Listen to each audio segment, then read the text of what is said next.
So what I want to talk about today is Eddie Hearn and a conversation with Amir Khan that was made public on Wednesday morning.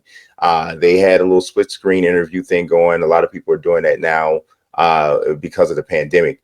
And Amir Khan touched on a few different subjects, but one of the ones that I thought was very interesting is that he talked about how social media can be a distraction for young fighters. So Peter, for someone like you who has young fighters in his stable, Xander Zayas, Amir Imam is still considered a young fighter, Trinidad Vargas, all these other people who are in your stable. Talk to me a little bit about the potential distraction of social media for a young fighter.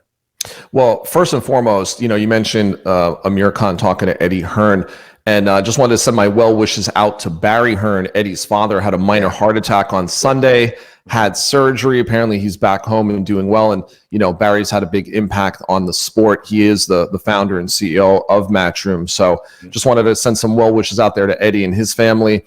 But to your question, it's a great question because a lot of people are still navigating. And I think that the next generation is going to have all of the answers in the blueprint following being able to see what mistakes were made, what was good, what was bad, what to avoid, what to emphasize. And yeah, in my stable right now, I do have 17-year-old Xander Zayas, soon to be 17-year-old Trinidad Vargas, Aaron Aponte, who's 18 years old, about to sign another USA Boxing standout amateur who's 19 years old, which that'll be next week. But to your point, they've grown up only knowing about social media has just been a part of their daily life from the get-go.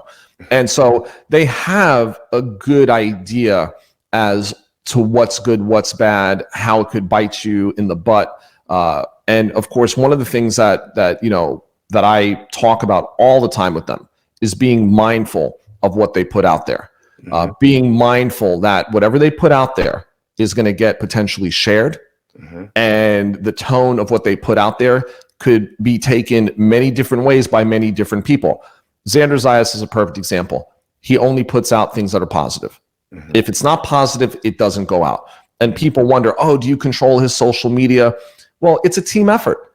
He will suggest, hey, this is what I want to convey today. Something up. I'll look at it. His father, who's very involved, Orlando Garcia, will look at it, and we'll put it out there. But we keep that positive tone. I've emphasized this to everybody to not get involved in conversations that really don't concern you, because what's happening is you're no longer just so and so. You're a brand. You're a public persona. And you just have to be careful as to how you position yourself, because it can come back to haunt you. Yeah. I think that, my wife always used to, when she was training the kids about social media, one of the things that she always said was never put anything on social media that you wouldn't say to a complete stranger. And I found that to be a really strong piece of advice just across the board for people with social media, because essentially, like you said, as soon as you put it out there, it's out there to the world. And the more prominent you are, the more people it's going to reach immediately. So if what you're saying isn't something that you would just literally walk up to just any human being on the street and say, it's probably not something that you would want to put on social media because of whatever the potential ramifications are for that, whether it be you're getting too personal and letting somebody know something about you that you don't want everyone to know, or whether it's you in a really bad situation, or you're in a bad mindset right now, and what you say right now at this moment may not be the way you would want somebody to see you moving forward. So it's just about that decision making. Unfortunately, young people, the frontal lobe, the portion of the brain that makes those decisions on what's right and what's wrong, sometimes is not fully developed, and sometimes they push send when they shouldn't. And it's not just fighters; it's just people. Period.